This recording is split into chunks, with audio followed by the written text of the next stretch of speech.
ललित जी, हमने जो आप माइग्रेंट लेबरर्स की मदद कर रहे हैं, जो आपका इनिशिएटिव है, उसके बारे में सुना, तो काफ़ी जी। यूनिक सा आइडिया है। तो आप हमें बताइए कि ये आइडिया आपको आया कैसे एग्ज़ैक्टली?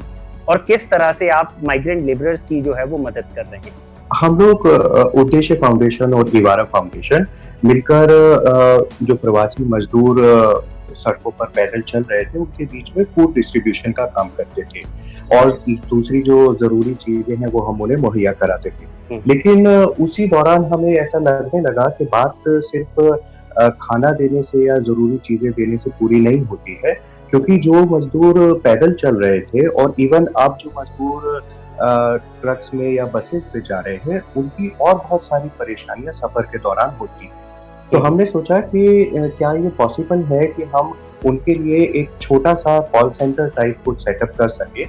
तो हमने अपने फूड डिस्ट्रीब्यूशन पॉइंट्स पर मज़दूरों के जो समूह थे, उनसे कुछ नंबर्स लेने शुरू कर दिए, फ़ोन नंबर्स, और हमने एक टीम का गठन किया और उस टीम के कुछ नंबर्स हमने उनको देने शुरू कर दिए। तो इस तरह हमारी टीम और जो मज़दूरों के समूह हैं, उनके बीच में एक कनेक्शन बन गया और ये बहुत इम्पोर्टेंट साबित हुआ, क्योंकि हमने मज़दूरों को कहा कि अगर आपको सफ़र के दौरान कहीं भी कोई दिक्कत आए, तो आप हमें कॉल कर सकते हैं और हम आपको सहायता देने की पूरी कोशिश करेंगे। और अभी तक हम तकरीबन 4000 लोगों को ट्रैक कर चुके हैं और उनको क्वारंटाइन सेंटर या उनके घरों तक पहुँचा सकते हैं। फ़ोन पे रहकर किस तरह से माइग्रेंट लेबरर्स की मदद की जा सकती है घर से? जब हमारे पास इस तरह की कॉल्स आती हैं, तो हम गूगल मैप्स और इंटरनेट और जो हमारे दोस्त हैं अलग-अलग सिटीज़ में, पुलिस है, प्रशासन है, दूसरी एनजीओज़ हैं, सिविल राइट्स ग्रुप हैं, इन सारे लोगों से संपर्क करके जो भी जानकारी चाहिए होती है, वो हम इनसे लेकर और मज़दूरों को पास ऑन करते हैं। उन्हें फूड डिस्ट्रीब्यूशन सेंटर्स तक पहुँचाते हैं, क्वारंटाइन सेंटर्स तक पहुँचाते हैं। आपने मुझे बताया था कि आप किस तरह से गूगल मैप्स का भी इस्तेमाल कर रहे हैं।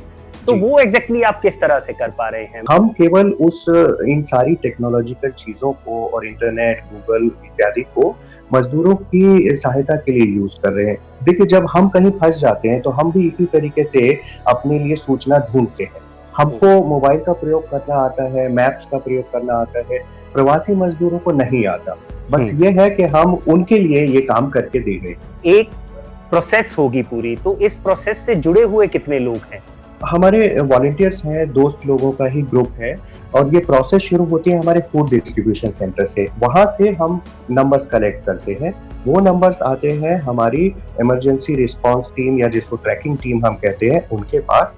इस टीम में 10 लोग हैं जो अलग-अलग सिटीज़ में बैठकर इन नंबरों को ट्रैक करते हैं। हमने एक नेटवर्क सा बना लिया है, कुछ जो सॉफ्टवेयर होते हैं, एक्सेल, माइक्रोसॉफ्ट एक्सेल, वो शीट्स का इस्तेमाल करते हैं हम, ताकि पूरा डेटा ट्रैक हो सके और आपस में शाम के समय में हम वो डेटा एक दूसरे के साथ शेयर करते हैं, उसको कोलेक्ट करते हैं, ताकि एक पूरी प्रोसेस बनी रहे और हम मज़दूर जो भी प्रवासी मज़दूर है, उसको हम अपने फूड डिस्ट्रीब्यूशन पॉइंट से लेके उसके घर पहुँचने तक उसकी पूरी यात्रा को ट्रैक कर सकें। इस दौरान बहुत से ऐसे वाक़ये भी हुए होंगे कि जैसे कोई आपके पास ऐसी स्टोरी हो जो आप हमें सुनाना चाहें, इसी दौरान जब आप इन लोगों की मदद कर रहे थे, कुछ ऐसा अच्छा जो आपको और मोटिवेट करता हो? उदाहरण के लिए कुशीनगर में हमारे पास 3-4 दिन पहले का ही केस है।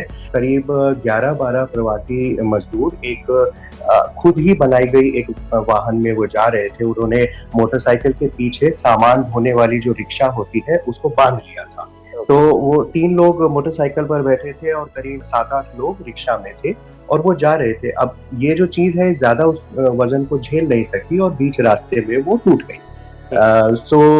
वो लोग फँस गए। अब वो लोग हमारे फूड डिस्ट्रीब्यूशन पॉइंट से गुज़रे थे, तो उनको हम ट्रैक कर रहे थे। हमने जब उनको कॉल किया तो उन्होंने बताया कि हमारी ऐसे गाड़ी खराब हो गई है और हम फँस गए, हमको नहीं मालूम कहाँ पर है। बस उन्हें ये मालूम था कि वो कुशीनगर इलाके में है। तो हमने उनसे थोड़ा पूछा कि अच्छा आपको आस-पास क्या दिख रहा है? अभी आप कहाँ से गुज़रे हैं? थोड़ा कुछ हमको आइडिया दीजिए। तो हमने इस तरह से उनकी लोकेशन को मैप पर ट्रैक किया।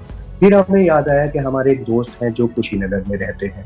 तो हमने उनको फ़ोन किया कि ये जो लोकेशन है ये क्या आपके आस-पास है? तो उन्होंने बताया कि हाँ, हमारे घर से 15 मिनट की दूरी पर है। तो हमने उन्हें कहा कि क्या आप मदद कर देंगे? उन्होंने कहा ज़रूर। तो वो 15 मिनट में वहाँ पहुँचे और उन 12 लोगों को अपने गाँव लेकर गए और रात में उनके रहने का प्रबंध किया, भोजन का प्रबंध किया और एक मैकेनिक को कहा कि इनकी जो गाड़ी है उसको ठीक करने की कोशिश करें। तो अगले दिन वो लोग अपने सफ़र पर आगे बढ़ पाए।